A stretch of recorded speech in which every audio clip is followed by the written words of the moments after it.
I got thrown out of a bar in New York City.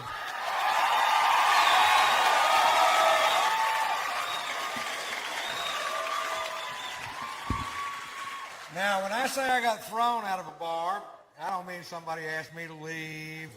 We walked to the door together, and I said, bye, everybody, I gotta go. 6 bouncers hurled me out of a nightclub like I was a Frisbee. Those big old bouncers that go home every night, watch Roadhouse, and beat off. You know what I'm talking about? Patrick Swayze's hitting another guy.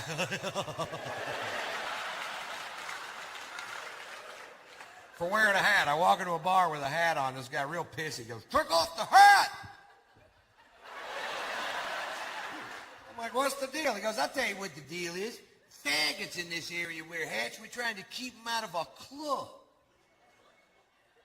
I'm like, oh, really? The only way we can tell down south is if they have their hair cut like yours.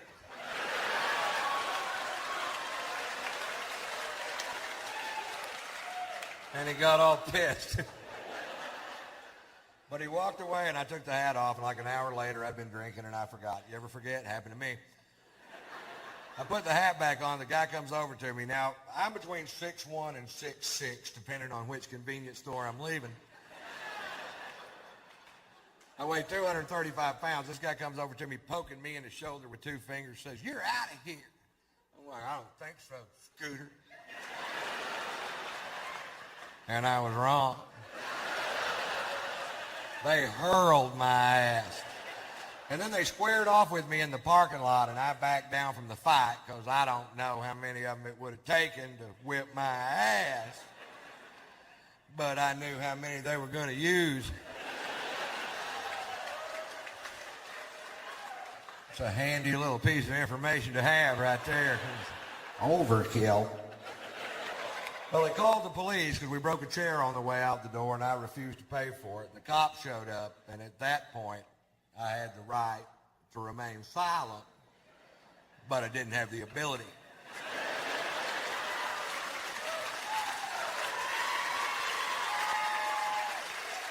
The cop says, Mr. White, you are being charged with drunk in public. I was like, hi. I was drunk in a bar. They threw me into public. I don't want to be drunk in public. I want to be drunk in a goddamn bar, which is perfectly legal. Arrest them. Well, he didn't arrest them. Instead, they call in for my arrest record. There's some good news. Satellites are linking up in outer space. Computer banks at NASA are kicking on. There's a telegraph in Fritz, Texas going beep, beep, beep, beep, beep, beep, beep, beep, beep,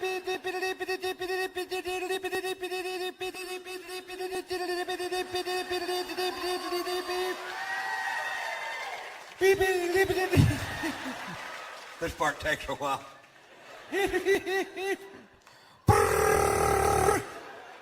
Shorthand. Beep. Now, I told you that story to tell you this story. When I was 17 years old, I was arrested for being drunk in public. Seemed to be a pattern. If you knew Morse code, you would already know that.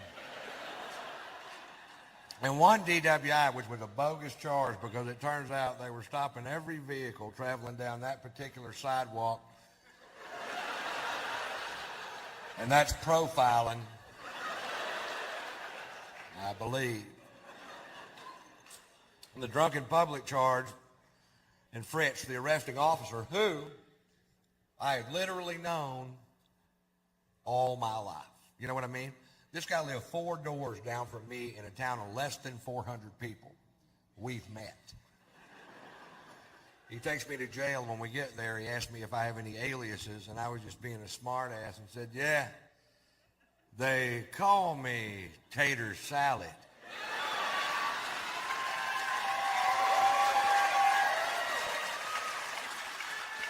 "17 years later in New York City, I'm handcuffed on a bench with blood coming out of my nose. And this cop goes, are you Ron Tater Salad White?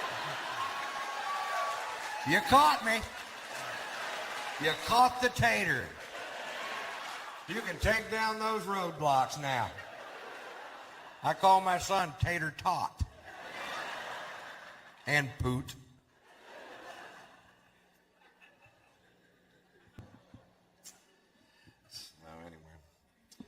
I am a dog lover. Actually, I love my dog. I don't give a shit about your dog. I don't know your dog, man. Your dog could be an asshole. I don't know. Sluggo's an English bulldog. Sluggo, don't jack with me. Great. You know what I do to him when he's asleep? I lift up those big old huge bulldog jowls and I hide M&Ms and shit in there. He wakes up in the morning, he's like, it's gonna be a good day, Tater. He calls me Tater. He's a great dog. He's sick right now, which is a pain in the butt, because if he gets sick, you can't just feed him medicine, he'll spit it out. You gotta hide it in a piece of cheese. I started him out last year for pick of the litter, and I put him with the female dog for a couple of weeks, and then to make sure it took, I took him down to the veterinarian's office and had artificial insemination done twice. Now, for those of you that don't know, that's where they obtained the semen from Sluggo and put it in the female dog, and now it don't take shit to get old Sluggo to go to the vet. He loves the place. I went down there, the veterinarian had the audacity to say to me, Mr. White, if you'll just come on back here, we'll show you how to do this. And next time, you don't have to bring in the dog. You can just bring in the semen. I'm like, that's okay. You go ahead and jack off the dog. He follows me around too much as it is. Like I'm going to spend the rest of my life with this bulldog. Jack me off! Get out of here, we got company. You did it the other day. Do it yourself. I don't have any thumbs. I don't have any goddamn thumbs. Jack me off, you piece of shit.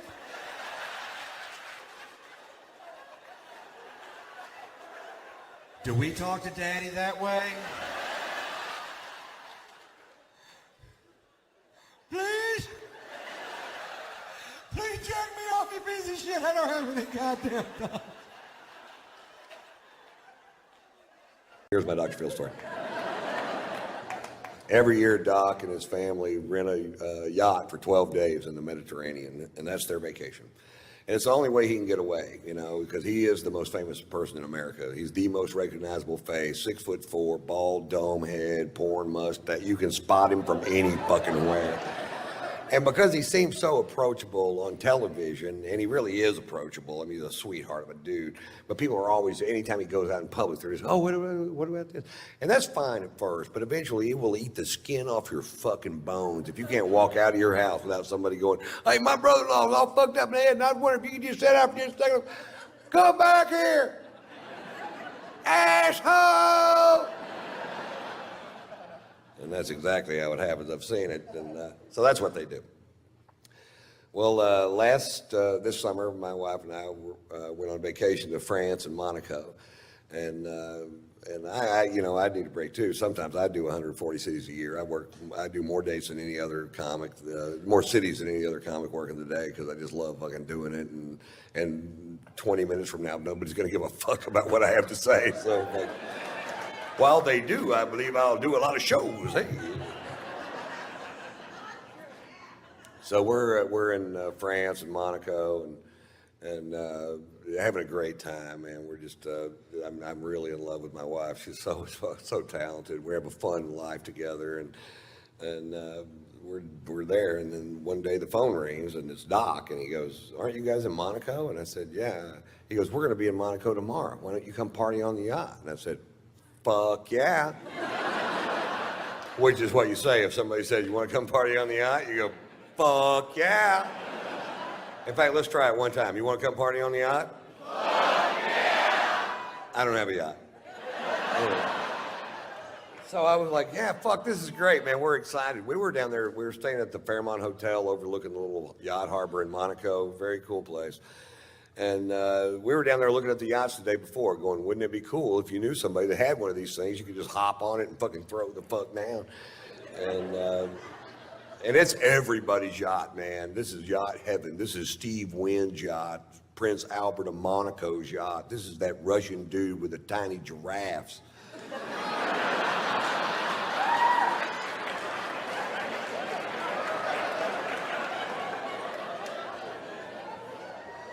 Anyway, they're coming in at 6:30 the next evening. So the next morning we wake up, or next afternoon we wake up and we go have this amazing lunch, and we're drinking this fucking great wine from France, probably.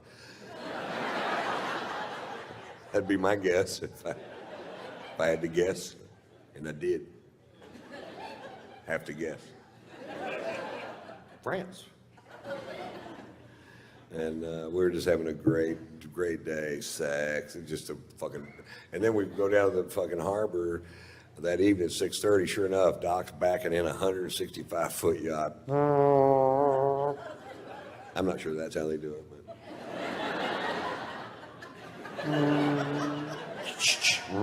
Baby.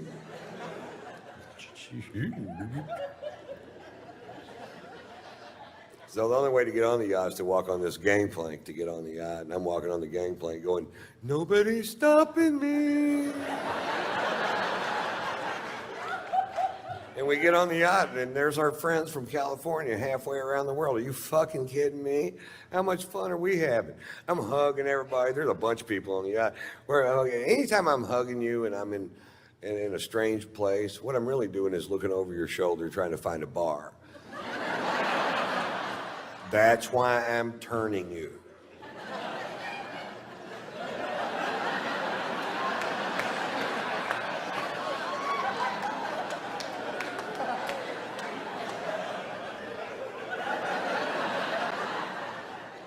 And I see the bar, and right in the dead front center of the bar is a bottle of famous black grouse, which is a Scotch I started drinking when I was in Scotland for the Open Championship at Turnberry. And you start looking at what the Scots drink, and that's what they drink. And I'm like, oh, fuck yes. And there they had a bottle of it on the fucking, it's kind of hard to find. And the bartender poured me a big old glass of whiskey, way bigger than this one. And I'm like, I'm in such a great mood. It tasted better than I'd ever tasted any fucking Scotch ever. I'm like, oh, good Lord. What is that? That tastes like butter honey aged in Lindsay Lohan's pussy.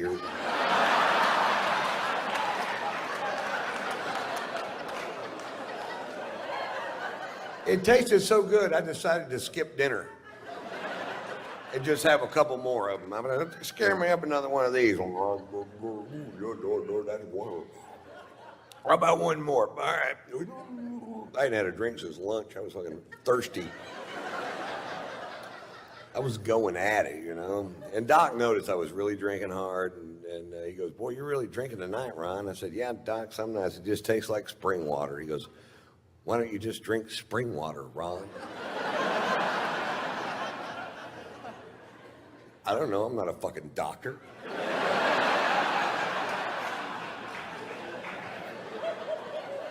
So this is going on for fucking hours. Now they really love Margot. They really love my wife, Margot. Margot's sung on Dr. Phil's show a few times, and they go everywhere to see her. And Margot's a 4.5 octave classically trained opera singer that sings rock and roll and jazz and whatever. She's been singing here for years. And Robin McGraw loves to goad my wife into singing, and my wife loves to be goaded into singing. So they make a great little fucking team. And so we're on the back of this yacht, and Robin goes, come on, Margot, sing for us. And Margot gets up. There's people on the back partying on all these yachts, and there's bars on the pier, people out there. And Margot gets up and she sings. They love jazz in France and Monaco. They have jazz clubs all over the place. And she gets up and she sings a jazz standard at full voice, which I don't get to hear her sing at full voice. She sings around the house, but not at full voice. And when she sings at full voice, it makes me cry. And oh no. And she finishes the first song at full voice, and people stand up on the back of all these yachts and start cheering. They go, yeah. And I'm like, oh, how cool is this, man? They really dig jazz. I forgot how much they dig jazz. She gets up, sings another song, fucking screaming. And then people are gathering up around the back of the boat. And by song 4, there's 400 people behind the boat listening to her sing. You could hear a pin drop, just like this, pin drop. And she's just killing it. And I have a little secret. I am fucking hammered, man. I am so drunk. I can't even believe it my fucking self how drunk I am. I'm like, Jesus Christ, whoa. And I'd get a drink and I'd take one little sip out of it and I'd talk to somebody and I'd look back and it's empty. I'm like, anybody else drinking out of this glass?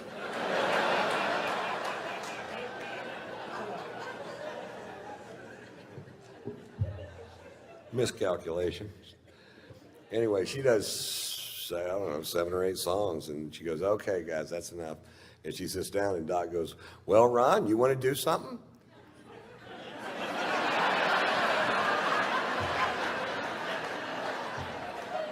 Now, I got to preface this with he's on vacation with his best friend and head lawyer and his wife, Mary Pat, and they're Baptists from Dallas, and they're a little fucking straight. And they're about to find out my secret.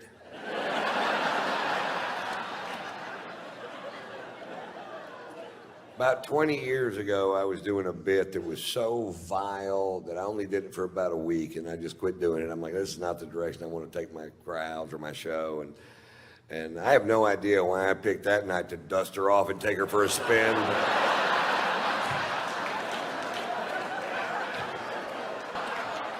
Yachts are pulling up anchor on both sides of us as fast as they can pull them up. They're leaving the harbor so fast there's a surfable wake.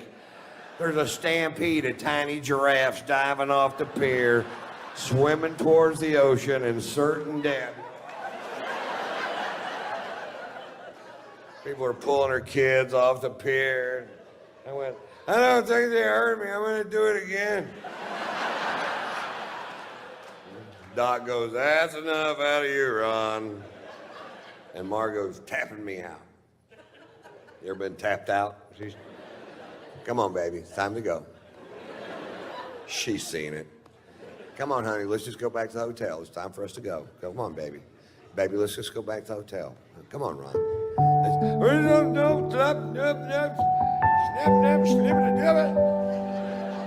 And I speak fluent drunk. That means I don't know why you want to leave. I'm having a perfectly good time.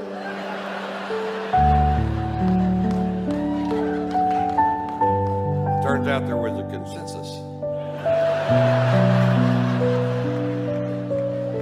I'm like, okay, I'll leave. Now the only way to get off the ship is to walk back off that gangplank, and at the end of the gangplank there's an 18-inch drop off, and my wife's in front of me, Margaret's in front of me, and I get to the end of the gangplank. Doc goes, big step, Ron. I said, thanks, Doc, thinking I'd made a big step towards something. Fuck, I don't know. He's a big psychologist, not me. It's amazing how much speed you can pick up in 18 inches. It's nothing like falling over on the same level that you're already on. I slammed down to that fucking pier. I landed square on this elbow, dislocated this shoulder, put a 4-inch gash down the back of my arm, and I was so drunk I just bounced off that pier.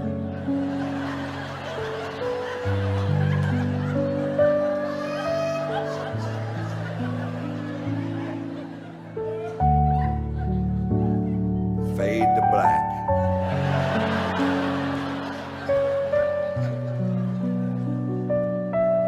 I wake up the next morning with the Shue Buddies.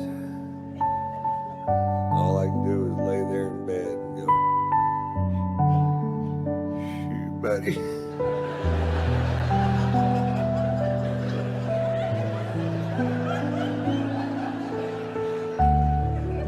I can't move my shoulder.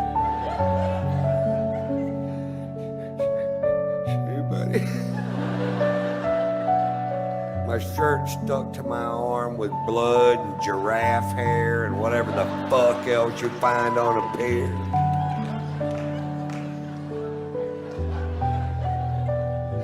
Shue Buddy.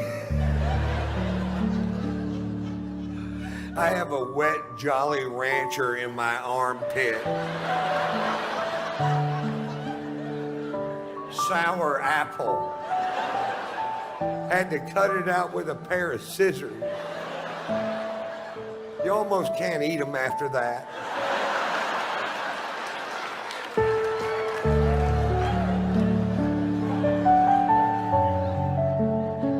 Shue Buddy. I slowly opened my aching fucking eyes. And there's Margot.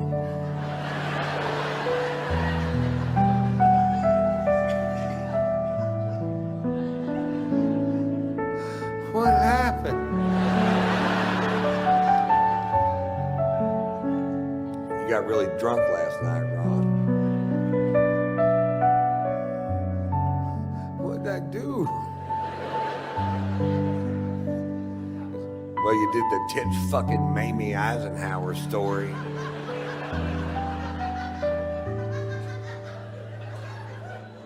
Did Mary Pat laugh?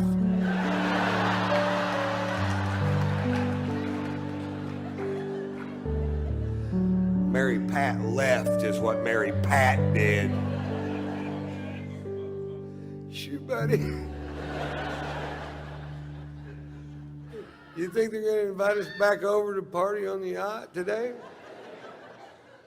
Because I don't know what's gonna happen now, Ron. I don't know. He walks out of the room, slams the door, and I just start berating myself. I'm like, why do you do that, Ron? Why do you get so drunk and ruins things for other people? Why can't you just drink like a regular goddamn person? Is that too much to ask?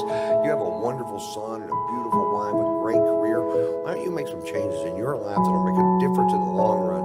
And about then the phone rang and it was Doc, and he goes, "You guys gonna come party on the yacht?" And I said, "Fuck yeah!"